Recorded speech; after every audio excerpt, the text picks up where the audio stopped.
Warung nasi itu masih sama seperti dulu, hanya sekarang lebih tampak ramai. Pak Yoyo dan istrinya sangat pandai memasak hingga warungnya makin ramai. Teringat kala ia memberitahu tentang kecurangan Pak Rudi dan Mas Arga dalam masalah pembelian barang proyek. Ia juga minta pensiun dan membuka warung ini. Setelah Mas Arga berhenti kerja, Pak Yoyo diminta lagi kerja, tapi ia menolak karena lebih nyaman membuka warung nasi. "Assalamualaikum, Pak Yoyo," ucapku mendekatinya yang sedang mengangkat piring kotor dari meja. "Sarah." Mata Pak Yoyo membulat terkejut dan beralih melihat ke perutku. Aku membalas tersenyum. "Lagi sibuk, Pak." "Masya Allah, ini beneran Sarah?" Sepertinya Pak Yoyo sangat terkejut hingga masih bertanya. "Pak, ini beneran aku Sarah. Bapak apa kabar? Sebentar, duduk dulu di sana. Entar Bapak bawain teh dan nasi." Pak Yoyo menunjuk bangku kayu di luar warung, karena hanya itu bangku yang kosong. "Nggak usah repot-repot, Pak. Aku hanya mampir sebentar." Aku tunjuk koper pakaian yang masih terletak di lantai dekatku berdiri. "Nggak repot kok. Ayo duduk dulu, biar nggak capek, Sarah." "Iya, Pak. Tapi kalau sedang sibuk, lanjut aja, biar aku tunggu." Aku duduk di bangku yang ditunjuk Pak Yoyo barusan. Usaha warung Pak Yoyo makin maju. Terlihat 2 orang karyawan mengantarkan makanan ke meja pembeli.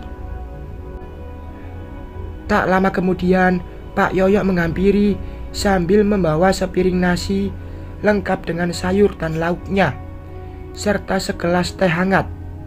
"Ayo makan dulu, biar bayinya lahir sehat."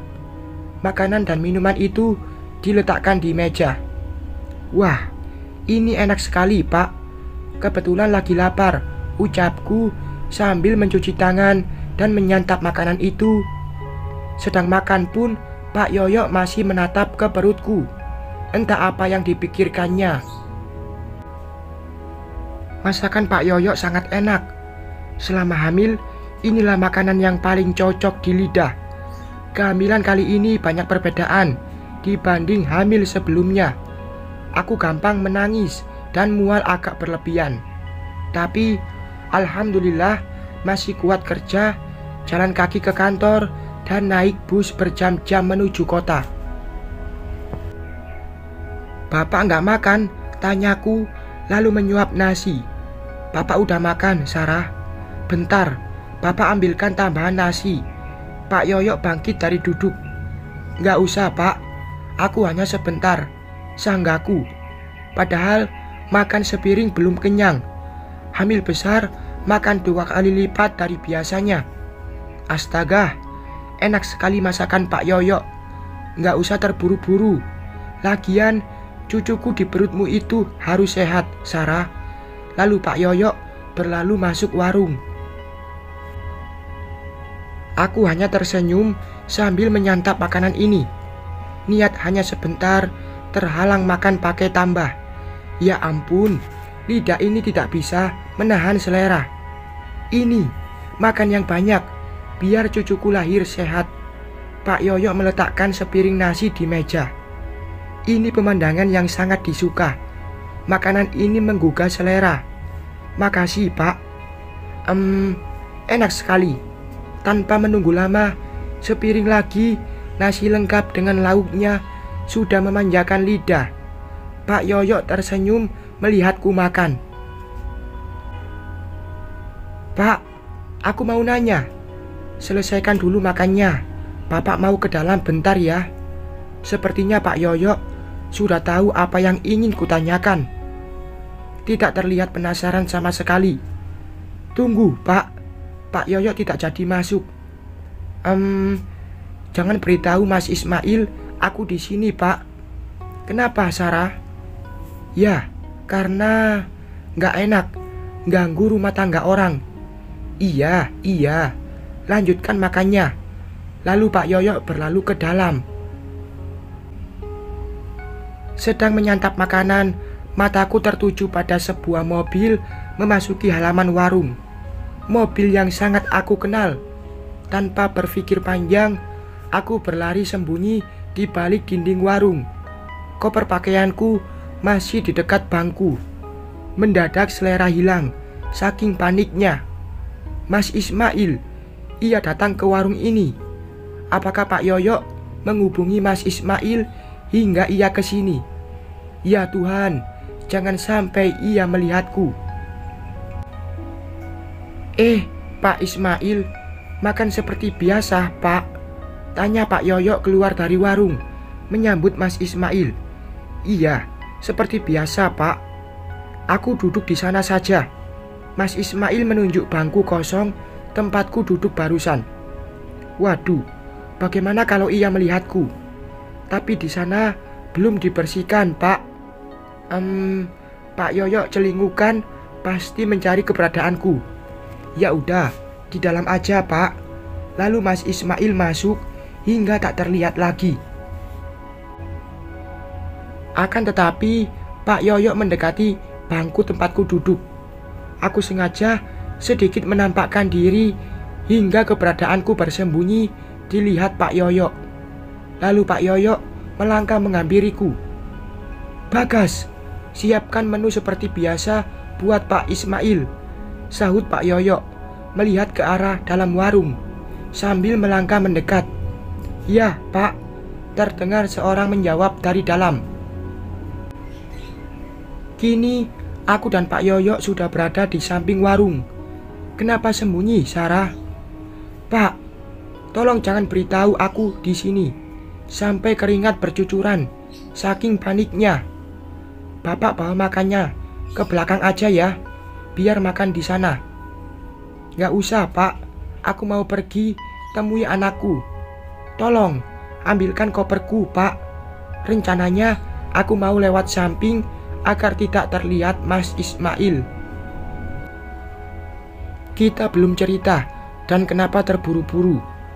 Oh iya, Pak, apakah Bapak yang masukkan uang ke rekening aku? Mata Pak Yoyo langsung membulat. Jawab, Pak. Bukan, Sarah, jawab Pak Yoyo. Tapi matanya berpaling, suaranya gugup. Aku tahu, Pak Yoyo bohong. Pak, apakah uang itu dari Mas Ismail? Pak Yoyo terdiam. Jawab, Pak, desaku. Bapak akan jawab. Kalau Sarah juga, jawab pertanyaan Bapak. Aduh, ini bukan main-main, Pak. Jangan buat posisiku sulit. Ia sudah menikah dan aku tidak mau menerima uang itu. Bapak tidak jawab tegas. Ini membuatku yakin kalau uang itu dari Mas Ismail. Pak Yoyo masih diam. Aku mohon, Pak. Bukankah Bapak sudah anggap aku anak? Jangan buat anakmu ini di posisi yang sulit karena menerima uang dari suami orang. Aku mohon, Pak. Tolong jujur. Benar uang itu Bapak masukkan ke rekeningku dari Mas Ismail? Gunakan uang itu untuk keperluan hidupmu, Sarah. Itu karena pedulinya padamu. Jadi aku benar, uang itu dari Mas Ismail. Astaga, Pak. Ia mau membeli maaf dariku. Ia mengirimkan uang itu lantaran merasa bersalah karena mempermainkan kehidupanku dalam sebuah pernikahan. Ia bukan peduli, tapi membeli harga diriku dan harga diri orang tuaku. Kami memang tidak punya uang banyak seperti dia, tapi bukan berarti harga diri kami dibeli setelah ibunya mengusirku malam itu dengan tidak hormat. Air mata ini berjatuhan karena perihnya luka ini. Jadi Sarah diusir? Iya, Pak. Malam itu ibunya mengusirku, emak dan anakku dari rumahnya. Tapi Mas Ismail menghilang. Ia pengecut. Kasihan kamu, Nak. Pak Yoyo menatapku dengan mata berkaca. Tolong berikan nomor rekening Bapak atau nomor rekening Mas Ismail. Uang itu akan aku kembalikan. Tapi Bagaimana kalau Pak Ismail bertanya? Bilang, aku tak butuh uang itu dan jangan urus kehidupanku lagi. Cukup itu yang Bapak sampaikan. Pak Yoyo melihat lagi ke perutku. Pak, mana nomor rekeningnya? Aku harus pergi sebelum ia melihatku. Bapak akan berikan, tapi jawab yang jujur. Apakah kamu sudah menikah lagi, Nak? Apa yang harus aku jawab? Haruskah aku berbohong? Jika aku jujur, pasti Pak Yoyo memberitahu Mas Ismail. Ya, aku udah nikah lagi, Pak. Jawabku berbohong. Apakah anak dalam kandungan itu anak Pak Ismail? Waduh, Pak Yoyo semakin membuatku sulit menjawab. Kalau tidak menjawab, maka nomor rekening itu tidak didapat.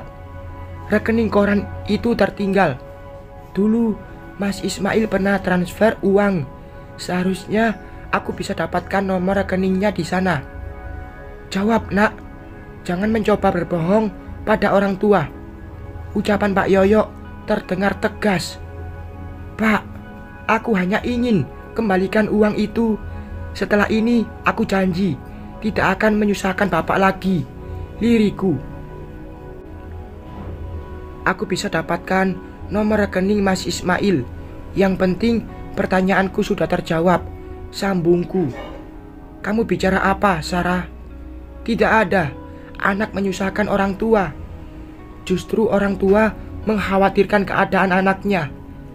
Jika lelaki tua yang ada di depanmu ini masih dianggap sebagai orang tua, bicara yang jujur.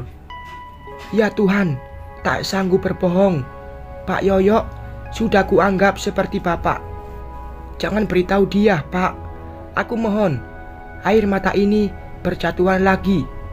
Ya Tuhan, jadi dugaanku benar. Ini anak Pak Ismail.